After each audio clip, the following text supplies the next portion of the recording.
17th question है, in an election there are 5 candidates and 3 members are to be elected. A voter can vote for any number of candidates not greater than the number to be elected. In how many ways can a voter choose to vote? So here total number of candidates are 5 and members to be elected are 3. So a voter can vote for any number of candidates not greater than the number to be elected. मतलब कि एक voter को voter not greater than the number two be elected, मतलब voter एक candidate को भी vote कर सकता है, 2 को भी, 1 को, 2 को और 3 को. 3 से ज़्यादा वो वोट नहीं कर सकता क्योंकि members to be elected are 3. So a voter can vote for any number of candidates not greater than the number to be elected in following ways. A voter can vote for one candidate. कोई भी voter एक candidate को भी vote कर सकता है. तो one candidate के लिए NC1 वेज में वोट कर सकता है कोई वोटर. n की value 5, C1 is equal to 5 ways. A voter can vote for 2 candidates in 5C2. 5C2 की वैल्यू क्या हो जाएगी, 10 ways. And a voter can be vote for 3 candidates in 5C3 ways. 5C3 is equal to 5C2, 10 ways. Hence total number of ways are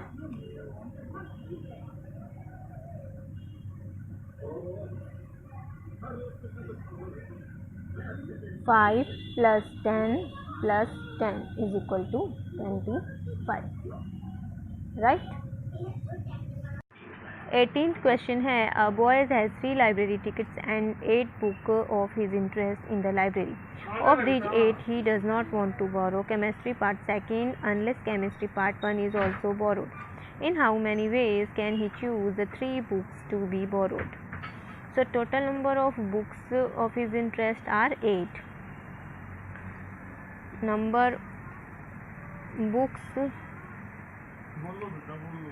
of his interest are 8 and library tickets, the boy has library tickets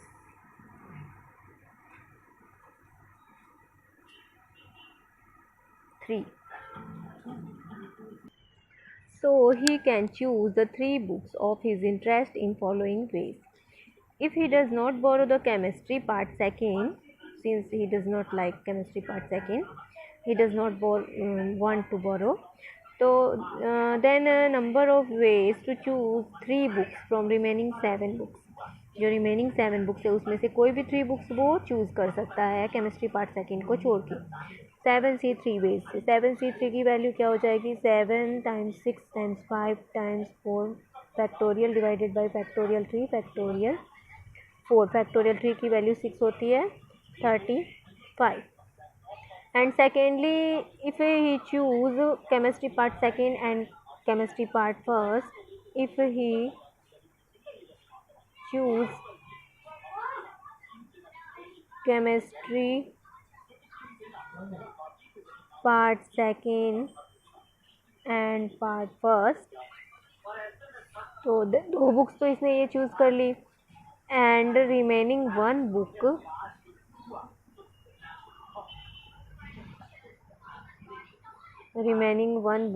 from 6 books. इन ये 2 books हैं और इनमें से दोनों ही choose करी हैं 2C2 times 6 books में से उसको 1 बुक सिलेक्ट करनी है, is equal to 1 × 6 veg.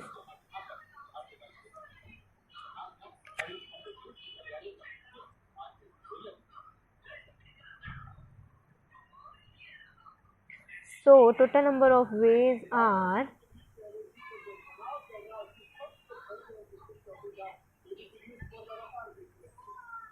35 plus 6 is equal to 41. Right?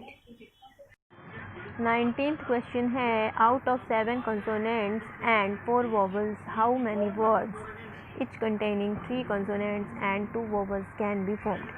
यहाँ पर क्या है, वर्ड. और अभी तक हमने जितने भी क्वेश्चन करे उनमें हमने नंबर ऑफ वेज और नंबर ऑफ कॉम्बिनेशंस निकाला है, लेकिन यहाँ पर क्या, नंबर ऑफ वर्ड्स. तो सबसे पहले हम निकालेंगे number of ways to select 3 consonants and 2 vowels out of 7 consonants and 4 vowels. So number of consonants is equal to 7 and number of vowels 3. So number of ways to select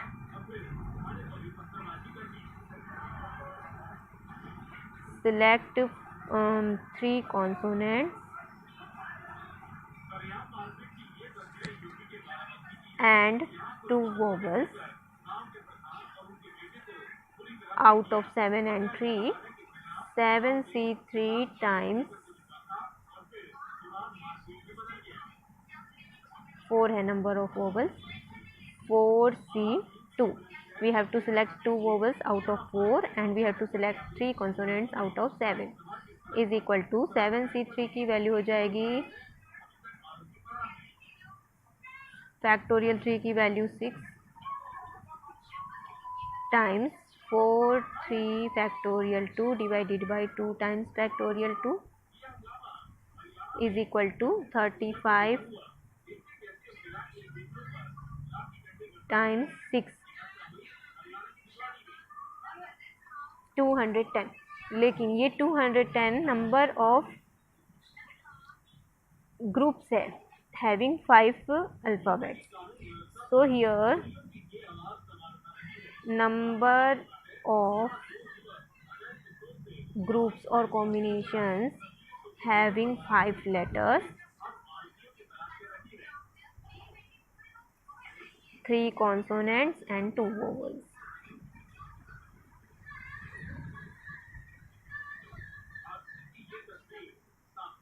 Is equal to 210.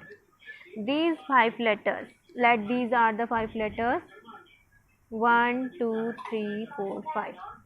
ये 5, इनमें से 3 consonant और 2 vowels, it doesn't matter. ये mutually आपस में factorial 5 veg से हम arrange कर सकते हैं. फैक्टोरियल 5 वेज से हम इनको आपस में अरेंज कर सकते हैं. Number of arranging these 5 letters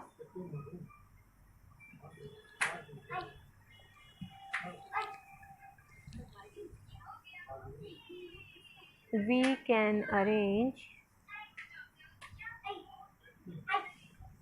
these 5 letters in factorial 5 ways.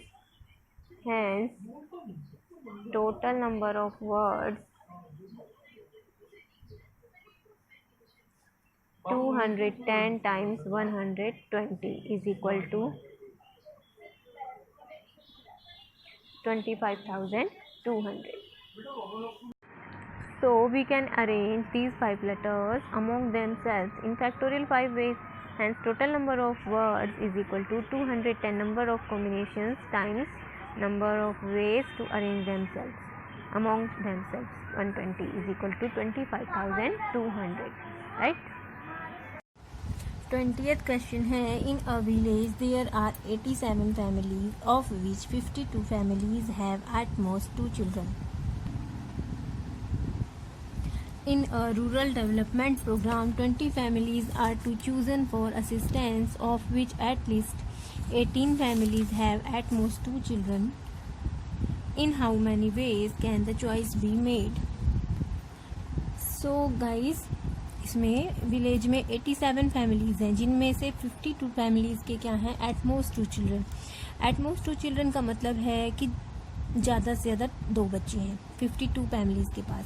और जो रिमेनिंग फैमिलीज़ हैं 87 में से 52 को माइनस करने के बाद, सब्ट्रैक्ट करने के बाद, उनके 2 से ज़्यादा बच्चे भी हो सकते हैं. लेकिन 52 फैमिलीज़ के बाद के पास मैक्सिमम 2 बच्चे हैं.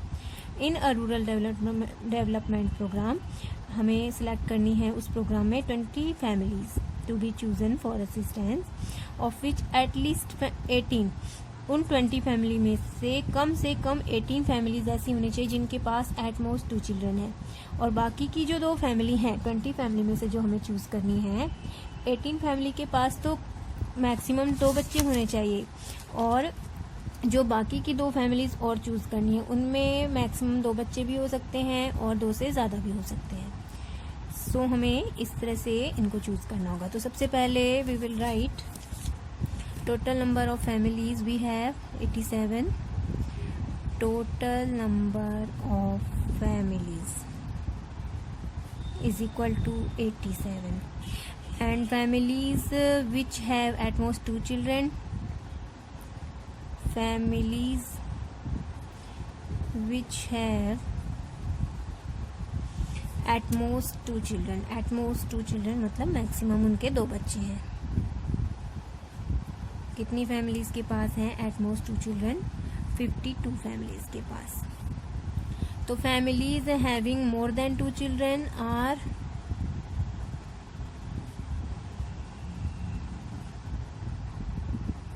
more than 2 children, 87 minus 52 that is equal to 35. So 35 families के पास 2 से ज़्यादा बच्चे हैं।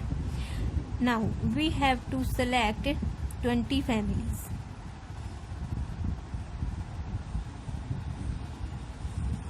out of which at least 18 families have at most 2 children. We have to select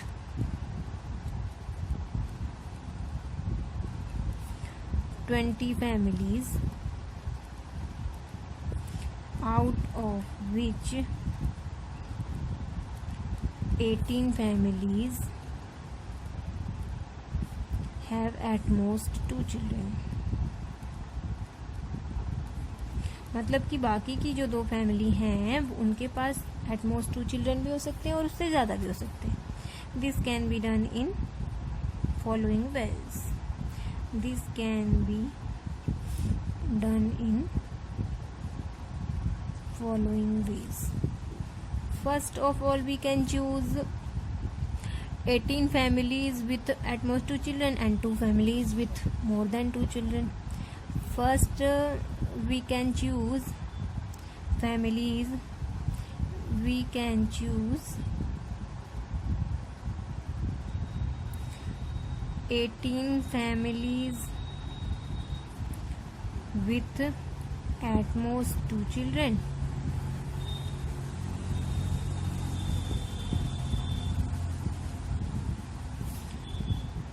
and 2 families with more than 2 children.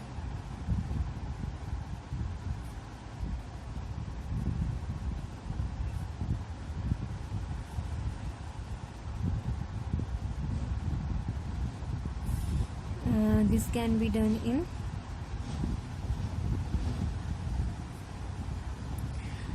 Eighteen families हमें 52 में से choose करनी है जिनके पास एट मोस्ट 2 चिल्ड्रन है, और 2 फैमिलीज हमें रिमेनिंग 35 में से चूज़ करनी है जिनके पास मोर देन 2 चिल्ड्रन है। सो number of veg 52C 18 times 35C 2 and secondly we can choose 19 families with at most 2 children and 1 family with which have more than 2 children. तो this can be done in 52 में से हमें 19 family choose करनी है और 35 में से हमें 1 फैमिली चूज़ करनी है। And thirdly we can choose 20 families with at most 2 children and we have not to choose any family more than 2 children having more than 2 children. So 20 families which have at most 2 children from 52 families. This can be done in 52C 2 ways. अब ये number of veg हमें मिल गए हैं क्योंकि ये लंबी calculation हो जाएगी, सो हम we can write as it is ways and secondly इतने ways 52C 2 ways. So total number of ways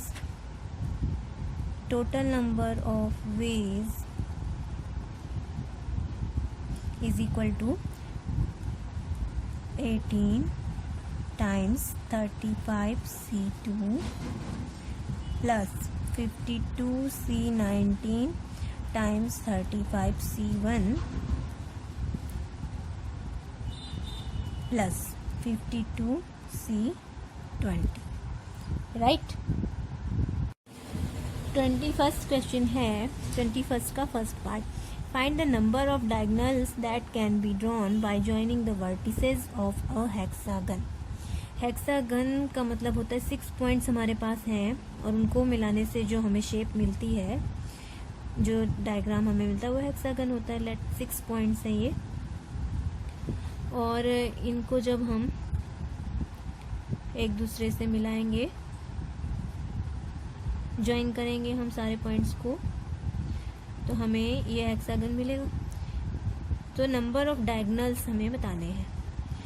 number of जितने एंगुलर पॉइंट्स होंगे, 6 एंगुलर पॉइंट्स होंगे हेक्सागन में. जितने एंगुलर पॉइंट्स होंगे, number of angular points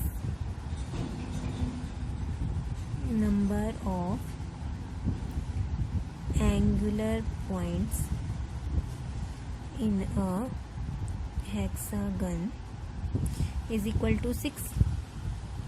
number of sides भी उतनी ही होती हैं, लेकिन नंबर ऑफ स्ट्रेट लाइंस कितनी होती हैं. स्ट्रेट लाइन तो हमें इनको मिलाने से भी मिलेगी.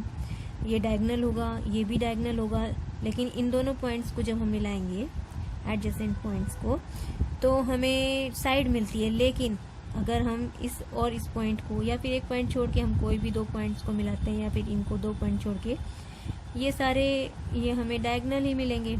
ये भी डायगोनल है, इसको भी हम मैच करेंगे तो भी ये डायगोनल है, लेकिन ये साइड से नंबर ऑफ साइड्स हैं. तो 2 एंगुलर पॉइंट्स को मिलाने से जो हमें लाइंस मिलती हैं, स्ट्रेट लाइंस, उनमें कुछ साइड्स होती हैं और कुछ डायगोनल होते हैं. तो number of sides in a hexagon is equal to 6. Number of angular points are also 6. Number of straight lines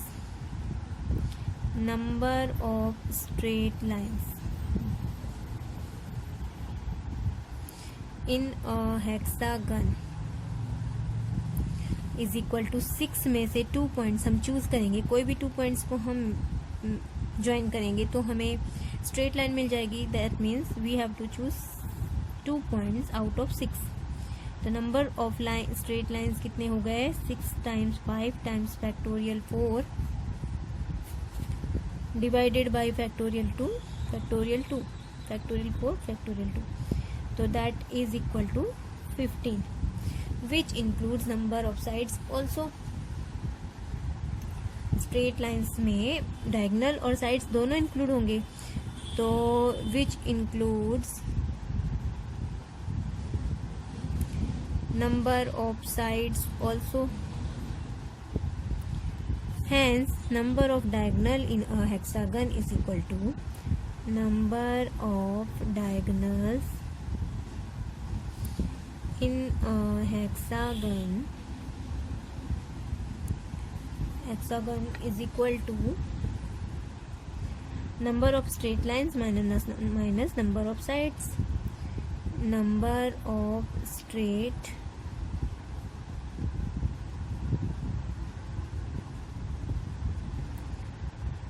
lines minus number of sides. That is equal to 15 minus 6 is equal to 9. Right? अब 21st के second part में क्या है? How many diagonals are there in a polygon with n sides. जैसे कि ये hexagon था, इसमें n इज इक्वल टू 6 था. सो नंबर ऑफ सिमिलरली हम करेंगे, बस यहाँ पर 6 की जगह n कर देंगे. सेकेंड पार्ट में नंबर ऑफ एंगुलर पॉइंट्स कितने हो जाएंगे? एंगुलर पॉइंट्स उतने ही होंगे जितने नंबर ऑफ साइड्स हैं. तो विथ n साइड्स है तो एंगुलर पॉइंट्स n हो गए, number of sides are also n। So number of straight lines हो जाएंगे, 2 पॉइंट्स को ज्वाइन करके ही हमें स्ट्रेट लाइन मिलती है, और straight lines will include number of sides and diagonals both. So straight lines NC2, hence number of diagonals is equal to number of straight lines minus number of sides. Number of straight lines minus number of n sided polygon है तो side n होंगी, और number of straight lines NC2, किन्हीं भी 2 points को join करने से हमें एक स्ट्रेट लाइन मिलती है, angular points n sided polygon में तो n ही होंगे माइनस n।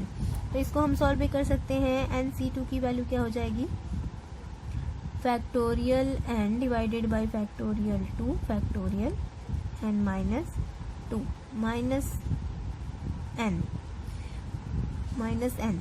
तो we can write n times n minus 1 times factorial n minus 2। Factorial को हम लिख सकते हैं, फैक्टोरियल 2 की value 2 minus n is equal to factorial n minus 2 हो गया कैंसिल, ये बचा n times n minus 1 minus 2n, ये 2n से मल्टीप्लाई हो गया divided by 2 is equal to n square minus n, that is n square minus n minus 2n minus 3n divided by 2,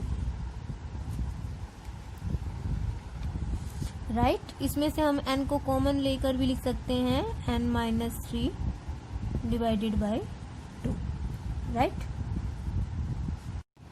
22nd question है, how many triangles can be formed by joining the vertices of hexagon. तो same 6 points हैं हमारे पास, और इसमें number of vertices जो होंगे वो 6 होंगे, एंगुलर पॉइंट्स कह लेते हैं या वर्टिसेस। तो इन सबको ज्वाइन करने से जो हमें ट्रायंगल मिलेंगे, तो triangle number of vertices in a hexagon, number of vertices और angular points in a hexagon is equal to 6, and to form a triangle we have to join 3 angular points। किन्हीं भी 3 angular points को हम जब join करेंगे तो हमें एक triangle मिल जाएगा।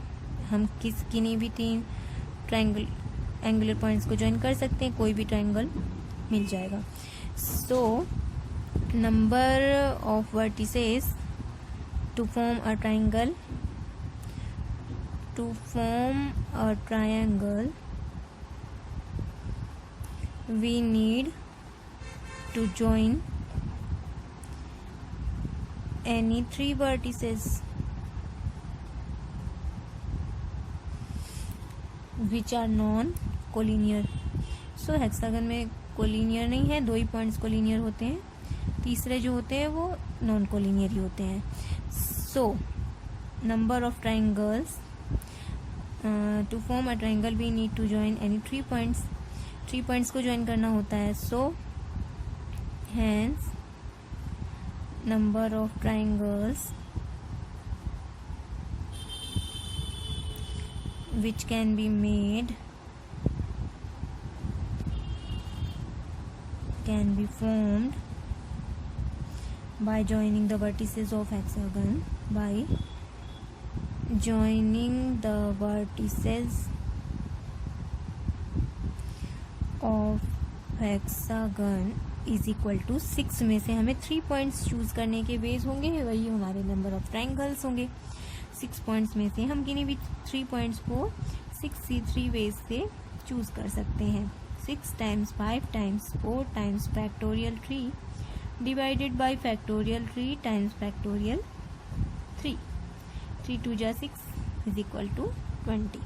so 20 triangles can be formed by joining the vertices of a hexagon। clear? 23rd question है, there are n points in a plane of which no 3 are in a line except p which are all in one line. Find the number of first है lines and secondly triangles so formed. So first part के लिए n points. When all the n points are non-collinear, n points अगर सारे के सारे non collinear होते, points are non collinear, then number of lines joining 2 points by joining 2 points is equal to nc2. Okay, and the 6 points p points and p points which are linear on the same line. on the same line का मतलब है linear है वो points. would have given, अगर वो non collinear होते, ये collinear है लेकिन अगर वो नॉन कोलिनियर होते तो वुड हैव गिवन कितनी लाइंस हमें मिलती उनसे, PC2 लाइन मिलती इनसे. लेकिन they all give only one line, क्योंकि वो एक ही लाइन पे है. तो ये जो p पॉइंट्स PC2 लाइन हमें दिखते हैं, अगर वो नॉन कोलिनियर होते उनकी जगह हमें ओनली वन लाइन मिलती है. सो number of loss in line PC2 की जगह हमें मिल रही है ओनली वन लाइन, PC2 माइनस 1. इतनी सारी लाइंस जो हैं उनकी जगह हमें ओनली वन लाइन मिल रही है. Hence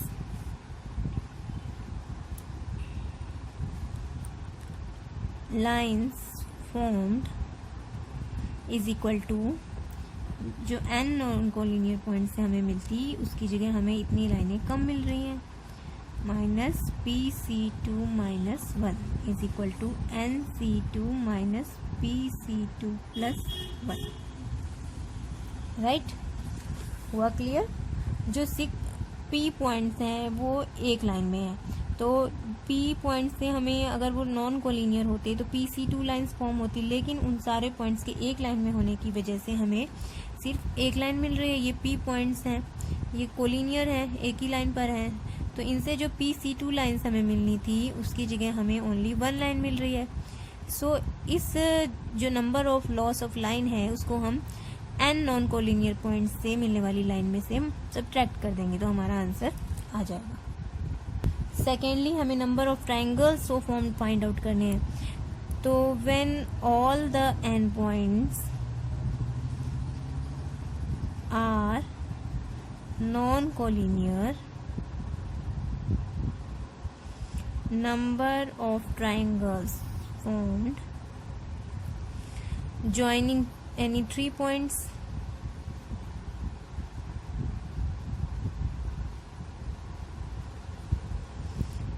NC3. Also P points which are collinear. Also P points which are collinear would have given PC3 triangles. P points अगर कोलिनियर नहीं होते तो वो हमें PC3 ट्राइंगल्स देते. P पॉइंट्स में से 3 पॉइंट्स को सिलेक्ट करके हम PC3 ट्राइंगल्स फॉर्म कर सकते थे, but they give no triangle.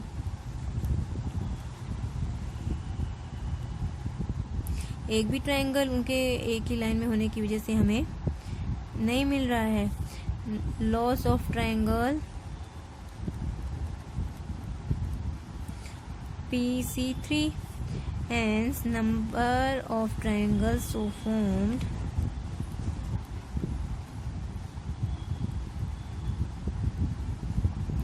Is equal to NC3 में से हमें PC3 ट्राइंगल्स कम मिल रहे हैं. So total number of triangles are NC3 minus PC3. Clear?